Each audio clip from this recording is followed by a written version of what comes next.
जय हिंद। आप देख रहे हैं प्रकाशन उत्तराखंड और देहरादून से मैं अनिल रावत। आज हम बात करेंगे रात 9 बजे 9 खबर में आपका स्वागत है। सबसे पहले खबरों की हेडलाइन पर। रेलवे ट्रैक पर मिला 4 साल की बच्ची का शव, दुष्कर्म की आशंका, हत्या आरोपी का फोटो जारी। प्रोफेसर अब्दुल करता था छात्राओं के साथ अश्लील हरकतें, मुकदमा दर्ज। बिहार के रक्सौल में मानव तस्करी की कोशिश नाकाम, 4 नाबालिग लड़कियों को बचाया। पाक पर भुज एयरबेस से रक्षा मंत्री राजनाथ सिंह का हमला। धामी सरकार की कैबिनेट बैठक, लिए कई महत्वपूर्ण निर्णय। भाजपा सांसद अजय भट्ट की पत्नी अपर महाधिवक्ता के पद पर नियुक्त, कांग्रेस ने उठाए सवाल। भाजपा ने कहा तिरंगा शौर्य यात्रा पर कांग्रेस की आपत्ति, विशुद्ध राजनीति से प्रेरित। पुल निर्माण की धीमी गति बनी ग्रामीणों को जी का जंजाल। कैसा रहेगा प्रदेश का मौसम? तो आइए खबरों पर विस्तार से बात करते हैं। सबसे पहले जो हमारी खबरें आज 3 हैं जो हमारे पास आई है, देश में दुनिया में कितना हुआ होगा नहीं कह सकते। तो आज हमारे पास 3 खबरें हैं, थोड़ी दिल दहलाने वाली है। सबसे पहले बात करते हैं बेटियों की। हमारे समाज में ये कितनी महफूज है। हम नारा तो लगाते हैं कि बेटी पढ़ाओ बेटी बचाओ, लेकिन कुछ हैवान अपनी हवस के लिए इन्हें अपना शिकार बना लेते हैं और कुछ चंद पैसों के लिए इनका सौदा कर देते हैं। तो आज हमारे पास बेटियों के साथ दरिंदगी की खबरें हैं। तो सबसे पहली जो खबर है हरिद्वार से है। हरिद्वार में रेलवे ट्रैक पर महज 3 साल की मासूम बच्ची का शव मिला। बच्ची के साथ दुष्कर्म की भी आशंका है, जिसकी जांच पुलिस कर रही है। वहीं पुलिस ने हत्यारोपी सूरज का फोटो जारी किया, जिसे आप हमारी स्क्रीन पर भी देख पा रहे होंगे। तो इस दरिंदे की जानकारी अगर आपको मिले तो कृपया कर प्रभारी कोतवाली नगर हरिद्वार के नंबर, मैं बहुत धीमे से बोलूंगा ये नंबर ताकि आप नोट कर पाए, 9411112827। Control room Haridwar 9411112973। वह विवेचक 9410707878।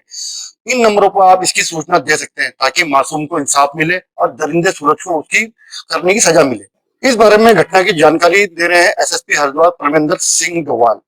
14 मई को थाना कोतवाली में वादी बम दास द्वारा जो गड्ढा पार्किंग क्षेत्र में झुग्गी में रहते हैं, उनके द्वारा आगे पुलिस को एक सूचना दी गई थी कि उनकी पुत्री जिसकी उम्र में 4 वर्ष है, घर से लापता है।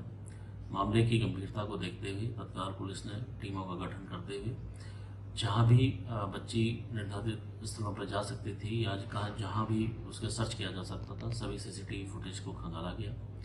अपने जितने भी वेराबाउट्स हैं, जितने भी रूट्स हैं, उनको हम लोगों के द्वारा लगातार सर्च किया जा रहा था। इस बीच आज सुबह पुलिस को उस बच्चे का शव रेलवे ट्रैक के पास में मिला था। तत्काल पुलिस ने मामले की गंभीरता को देखते हुए पीएम के लिए उसको वहाँ से ले जाया गया और प्रथम दृष्टया पुलिस को हत्या के साथ साथ जो शारीरिक शोषण की भी हमें इसमें संभावना प्रतीत हुई।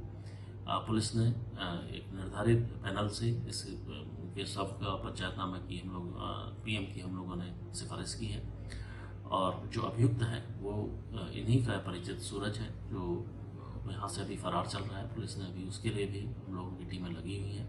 मुझे उम्मीद है कि हम जल्द ही उसकी अरेस्टिंग करेंगे और जो भी सख्त से सख्त कार्रवाई इसमें हो सकती है, वैधानिक कार्रवाई, वो इसमें अमल में लाई जाएगी और मैं न्यायालय में इसको निर्धारित समय पर हम लोगों के द्वारा प्रस्तुत किया जाएगा। मुझे उम्मीद है कि हम जल्दी इसकी अरेस्टिंग कर लेंगे।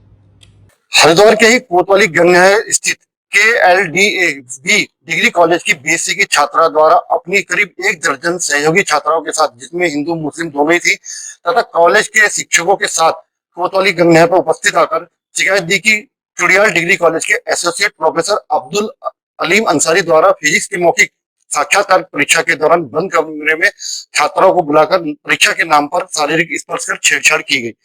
शिकायत की संवेदनशीलता को देखते हुए शिकायत के आधार पर तत्काल कोतवाली गंगनहर में विभिन्न धाराओं में मुकदमा दर्ज किया गया तथा आरोपी प्रोफेसर से पूछताछ की जा रही है और इसके साथ ही आवश्यक विधिक कार्रवाई भी की जा रही है।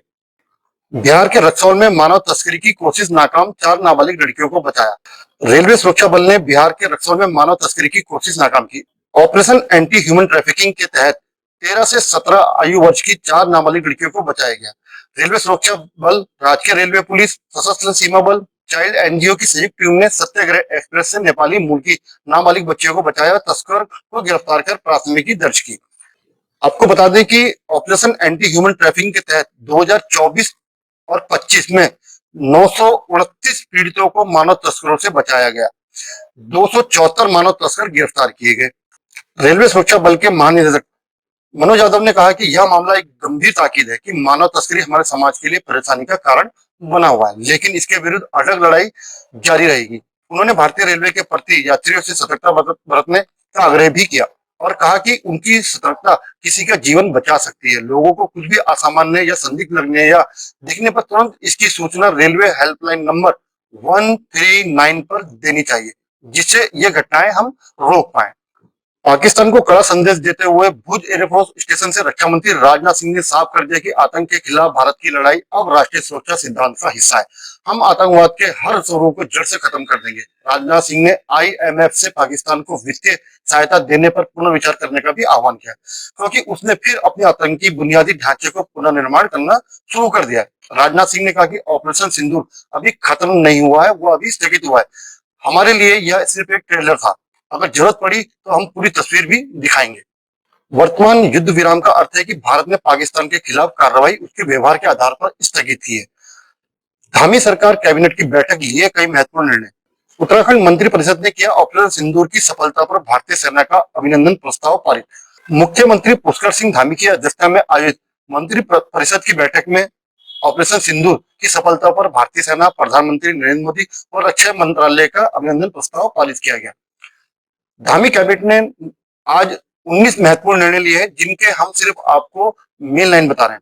सबसे पहला है उत्तराखंड पावर कॉर्पोरेशन लिमिटेड में सुधार के लिए मैकेंजी इंडिया द्वारा दिए गए सुझावों पर विभाग द्वारा प्रस्तुत कार्य योजना को कैबिनेट द्वारा दी गई मंजूरी। मुख्यमंत्री राहत कोष नियमावली 2013 के नियम के उपनियम 4 में संशोधन किए जाने के संबंध में कैबिनेट द्वारा निर्णय लिया गया। उत्तराखंड में कुक्कुट विकास नीति 2025 को दी गई मंजूरी। निराश्रित गौवंश हेतु गौ सदनों के निर्माण एवं उनके भरण पोषण हेतु नीति के संबंध में कैबिनेट ने लिया निर्णय। उत्तराखंड प्रांतीय राजस्व सेवा नियमावली 2025 के प्रख्यापन को दी गई मंजूरी। उत्तराखंड किशोर न्याय विधि नियमावली 2024 के तहत किशोर न्याय निधि के संचालन हेतु नियमावली गठन किए जाने का कैबिनेट द्वारा लिया गया निर्णय। माननीय सर्वोच्च न्यायालय द्वारा जारी आदेश के अनुसार सड़क पर रहने वाले बच्चे यानी कि स्ट्रीट चिल्ड्रन के पुनर्वास के संबंध में राष्ट्रीय बाल अधिकार संरक्षण आयोग एवं अन्य विभागों के सहयोग से मॉडल नीति, पुनर्वास नीति अर्थात स्ट्रीट चिल्ड्रन पॉलिसी बनाए जाने का कैबिनेट द्वारा लिया गया निर्णय। मुख्यमंत्री एकल महिला स्वरोजगार योजना के क्रियान्वयन के संबंध में कैबिनेट द्वारा लिया गया निर्णय।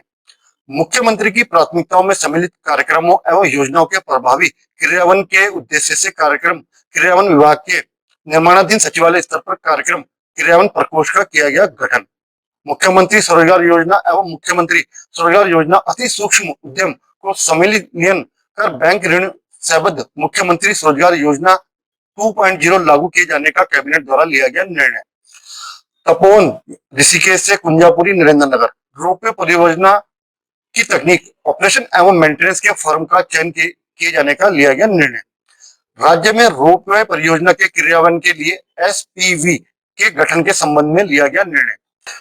राज्य में उद्योगों एवं अन्य प्रतिष्ठानों के लिए 12 मीटर से कम ऊंचाई परंतु 500 वर्ग मीटर से अधिक आच्छादित क्षेत्रफल एवं 12 मीटर से कम ऊंचाई परंतु 500 वर्ग मीटर से कम आच्छादित क्षेत्रफल वाले लो राइज एवं मिक्स ऑक्यूपेंसी भवनों की अग्नि सुरक्षा व्यवस्था के लिए सामान्य ढांचागत व्यवस्था तथा नेशनल बिल्डिंग कोड में प्राविधानित अग्नि सुरक्षा के मानकों में संशोधन के लिए निर्णय लिया गया। पेयजल एवं स्वच्छता विभाग के अंतर्गत राज्य जल स्वच्छता मिशन परियोजना प्रबंधन इकाई स्वजल में सृजित पदों की पूर्व वेतनमान सहित वर्षानुवर्ष कार्योत्तर निरंतर एवं इसमें नियोजित कर्मियों का वेतन व मानदेय आदि का भुगतान के संबंध में भी कैबिनेट द्वारा निर्णय लिया गया। उत्तराखंड राज्य में लेख पत्रों के निबंधन की प्रक्रिया में रजिस्ट्रेशन की प्रक्रिया को पंजीकरण की कार्यवाही में कार्यान्वयन किए जाने के संबंध में लिया गया निर्णय। वित्त विभाग की अधिसूचना 7 नवंबर 2023 में उल्लिखित अधिसूचित पदों का तात्पर्य चयन आयोग द्वारा प्राप्त अधियाचनों के क्रम में भर्ती संबंधी विज्ञप्ति जारी किए जाने से है। अतः विभिन्न चयन आयोगों तथा विभागीय स्तर पर किए जाने वाले चयन के संबंध में जारी विज्ञप्ति के आधार पर चयनित कर्मियों को पुराना अथवा नवीन पेंशन योजना में सम्मिलित किए जाने के लिए एक बार फिर विकल्प दिए जाने का निर्णय लिया गया। उत्तराखंड प्राविधिक शिक्षा विभाग सेवा नियमावली 2008 में पुस्तकालय अध्यक्ष पद हेतु निर्धारित अनिवार्यता अर्हता से उच्चतर योग्यताधारी अभ्यर्थियों के चयन में नियुक्ति के संबंध में भी निर्णय लिया गया। उत्तराखंड मोटरयान कराधान सुधार अधिनियम के अधीन मोटरयान पर ग्रीन सेस की निर्धारित दरों में वृद्धि के संबंध में कैबिनेट द्वारा निर्णय लिया गया। अंतिम निर्णय जो है, उत्तराखंड में चार धाम यात्रा, महत्वपूर्ण मेलों आदि के सुव्यवस्थित संचालन के लिए उत्तराखंड धर्म एवं तीर्थाटन परिषद गठन के संबंध में भी निर्णय लिया गया। भाजपा सांसद अजय भट्ट की पत्नी अपर महाधिवक्ता के पद पर नियुक्त कांग्रेस ने उठाए सवाल। आइए सुनते हैं क्या कहती है कांग्रेस प्रवक्ता गरिमा दसानी। आज सोशल मीडिया पर एक नियुक्ति पत्र बहुत तेजी से वायरल हो रहा है और ये नियुक्ति पत्र है पूर्व केंद्रीय मंत्री और वर्तमान में भाजपा सांसद अजय भट्ट जी की धर्मपत्नी पुष्पा भट्ट जी का अपर महाधिवक्ता के पद पर नियुक्ति, उनका प्रमोशन। एक महिला होने के नाते निश्चित रूप से ये गौरवशाली बात है कि एक महिला का इतने सीनियर पद पर नियुक्ति हुई है। लेकिन अगर ये नियुक्ति योग्यता, काबिलियत और उनके अनुभव के आधार पर हुई है तो बहुत अच्छी बात है। लेकिन अगर ये नियुक्ति किसी का अधिकार मारकर, किसी का हक और किसी की भांजी मारकर बना है तो फिर कहीं ना कहीं ये गंभीर और सोचनीय विषय है। कहीं ऐसा ना हो कि उनसे अधिक योग्य, उनसे अधिक अनुभव वाला अधिवक्ता हमारे पास था, लेकिन हमने उसकी अनदेखी करके केवल अजय भट्ट जी के रसूख, उनकी पहुंच और उनकी साठगांठ की वजह से यदि ये नियुक्ति पुष्पा भट्ट जी की हुई है तो फिर ये एक गंभीर सवाल सरकार की कार्यप्रणाली पर, उनकी नियुक्ति पर उठाना वाजिब है। भाजपा ने कहा तिरंगा शौर्य यात्रा पर कांग्रेस की आपत्ति विशुद्ध राजनीति से परे। भाजपा ने तिरंगा शौर्य यात्रा पर कांग्रेस की आपत्तियों को विशुद्ध राजनीति करार दिया है।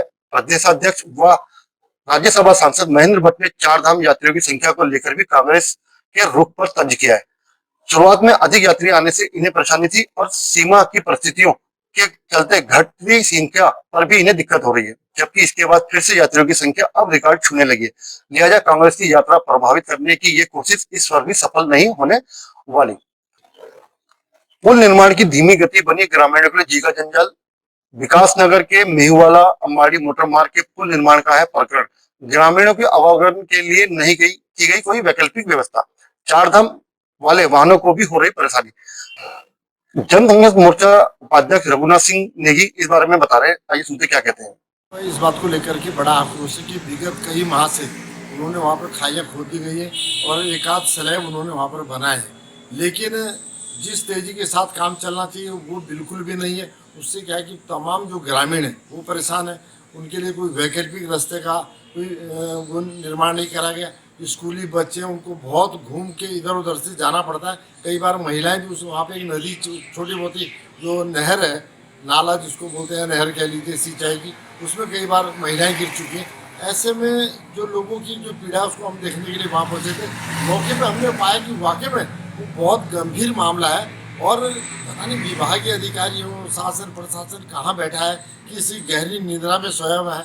जनप्रतिनिधियों का ये नहीं पता लग रहा है कहाँ है। और यात्रा सीजन सिर्फ है, यात्रा सीजन से आने वाली, यात्रा सीजन को जाने वाली जो तमाम बसें हैं उस मार्ग से गुजरती थी, लेकिन वो भी अवरुद्ध है।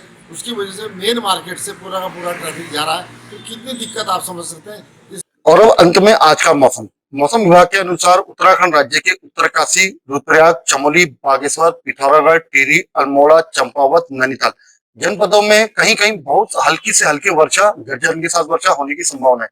राज्य के शेष जनपदों में मौसम शुष्क रहेगा। चेतावनी जारी करते हुए मौसम विभाग ने कहा है कि राज्य के उत्तरकाशी, रुद्रप्रयाग, चमोली, बागेश्वर तथा पिथौरागढ़ जनपदों में कहीं कहीं गर्जन के साथ आकाशीय बिजली गिरने व 30 से 40 किलोमीटर प्रति घंटा की रफ्तार से हवाएं चलने की भी संभावना है। अब बात करते हैं राजधानी देहरादून के मौसम की। आसमान मुख्यतः साफ रहेगा, आंशिक रूप से बादल छाए रह सकते हैं। कुछ स्थानों पर गर्जन वाले बादल विकसित होने की संभावना है। अधिकतम तापमान 37 डिग्री और न्यूनतम तापमान 22 डिग्री रहने की उम्मीद है। अगर ये आपको हमारा वीडियो पसंद आया तो वीडियो को लाइक करें, शेयर करें और चैनल को सब्सक्राइब जरूर करें। धन्यवाद।